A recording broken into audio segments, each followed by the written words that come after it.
when a research was done about the 500 most successful people in the world, they took a cross section of people. They were industrialists like Henry Ford. They were social reformers like Martin Luther King, Mahatma Gandhi.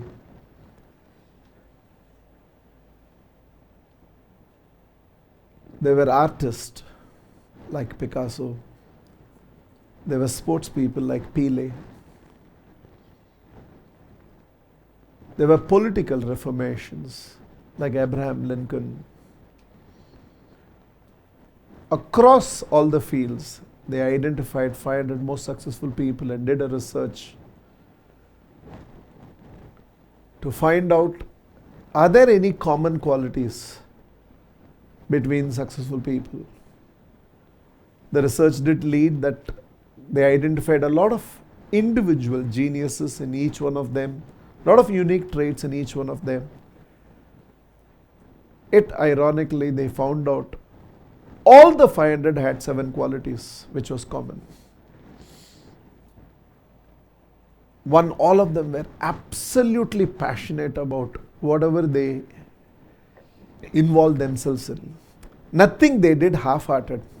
Either they didn't do it or they did it with 100% passion. Anything they did, there was passion for excellence, there was passion to stand out, the passion to be above the crowd, the passion to be numero uno. Highly passionate about whatever they did. Passion and tiredness do not go hand in hand. When you are doing what you are passionate about, you cannot be tired. And if you are tired, it simply means you are not passionate about anything in life. While practicing, pursuing something you are passionate about, you cannot. You are passionate about Infinipath, you will not know how 2 hours went. You are not passionate about it, you will check your watch 3 times during the Infinipath. Whether it's live or webcast, it really doesn't make a difference. You're passionate about your yoga, exercise, running, whatever it is, swimming, you can be tired. You're passionate about the sport, you cannot be tired. You're passionate about organizing an event, wedding reception, birthday party, you cannot be tired. You're passionate about the business you're doing, you cannot be tired. If it's tiring you, you're losing passion to what you're doing. If there is something that never used to tire you and off late it's tiring you, you're losing passion for it. You're not passionate about it anymore. Man is not designed for tiredness.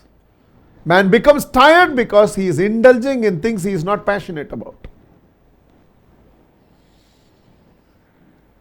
To all of them had mastery in communication.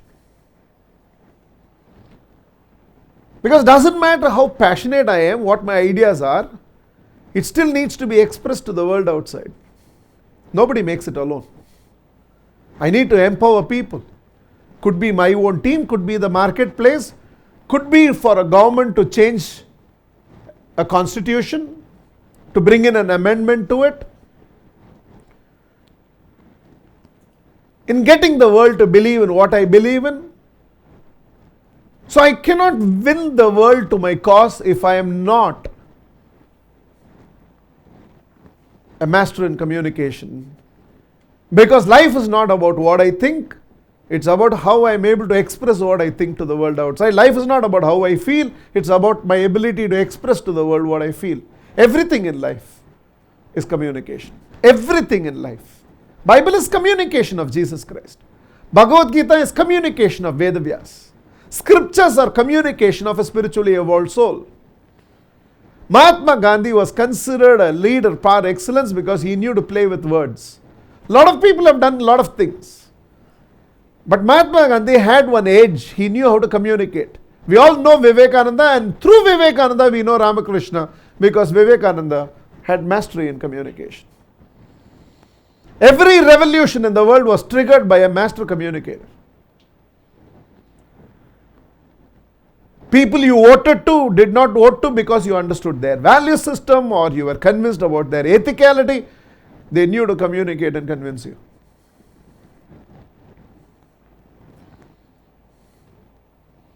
Some of the best players in the world have never been good captains because they didn't know how to communicate. Everything is communication. 3, they had this ability to create teams around them. Relationship came naturally to them. Whatever they did, they could create a team around them. Without the 12 apostles, we would have never known who is Jesus Christ. He was able to put a team around.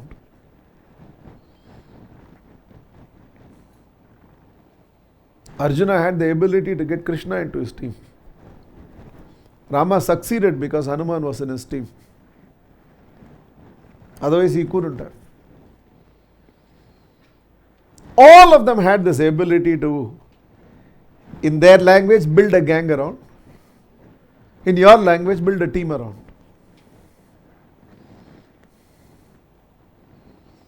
All of them lived their life out of very high energy levels. It's linked to passion, but they are never seen to be tired. Enthusiasm was an integral part of anything and everything they did. Entheos. Enthusiasm is derived from entheos, means to be in touch with God. That's what the Greek believed. The Greek believed you have to be ever in touch with God. You don't have to do rituals. You don't have to do different forms of prayer. You don't have to believe in symbolizing anything. Live your life enthusiastically and you're in touch with God. Because that divine energy will keep flowing through you. Vedas put it differently. Right action is that action which generates the energy required for the action by itself. And then it adds. Any action you perform enthusiastically will self-generate the energy that is required for the action. So you cannot become tired. If you become tired, it's only because everything is linked. Enthusiasm, passion, high energy levels. All of them were known to live their life out of high energy levels. 5. All of them had anchored to some form of faith. For an Isaac Newton, it was science. For somebody else, it was meditation. For somebody else, it was the cause they believed in. The cause was their God. I believe in this cause. For an Ambedkar, cause was his God. For some people, they believed in God. But they believed in a force beyond them. It could be cause, it could be God, it could be energy, it could be a process, it could be science. But they all understood dance is greater than the dancer, music is greater than the musician, wisdom is greater than a teacher, and there is something beyond the instrument which is performing whatever it is. All of them, their life was anchored to faith.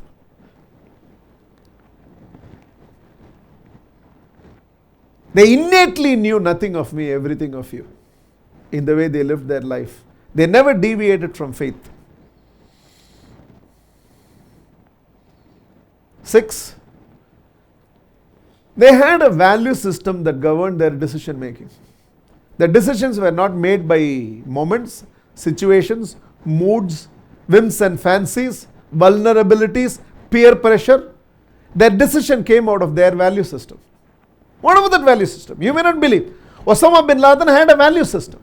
You may not agree with this value system. Adolf Hitler had a value system. He made his decision based on his values.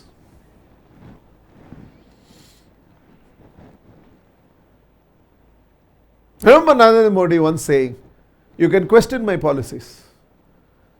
Maybe some of my policies are not right. According to you, it's not right. Maybe it's not right. Maybe time will reveal some of the policies are not right. You can question my policies. You can never question my decision because all my decisions have been based on policies. In every decision that you will see, there would have been first a policy made and then the decision was made by the policy. I didn't make the decision. I make policies. I don't make decisions. So like this, they had a value system. Their values made the decisions. They sometimes changed the values. They upgraded the values. They reformed their values. They lived their entire life believing one way and then they woke up to realize that what I believed was right till now is actually wrong. And they've gone through transformation. But their decisions always came from their value system. which means when your decisions are made by your values, for a country you call it constitution, for an organization you call it policies, for a samaj you call it principles, for an individual you call it values, by whatever name you call it. But they always made decisions based on a decision-making framework that they had.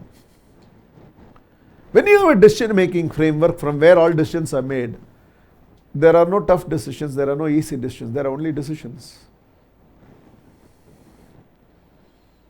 There are only decisions. It's only when you don't have a decision-making framework, then based on your emotions, certain times, certain decisions looks very difficult decisions, tough decisions. A latecomer will not be allowed inside. People who come on time will be celebrated by all the programs starting on time. When you have a value system, then there's no question of who.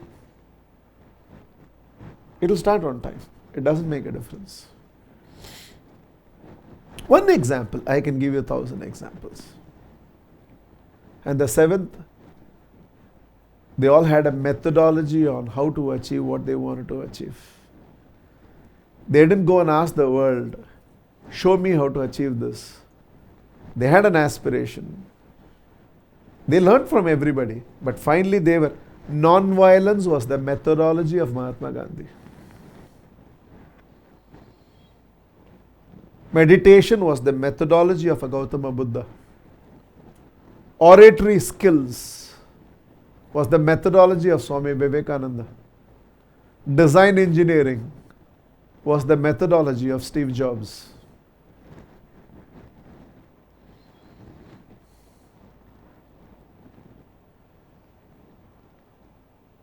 All of them had a methodology on how to achieve what they wanted to achieve in life.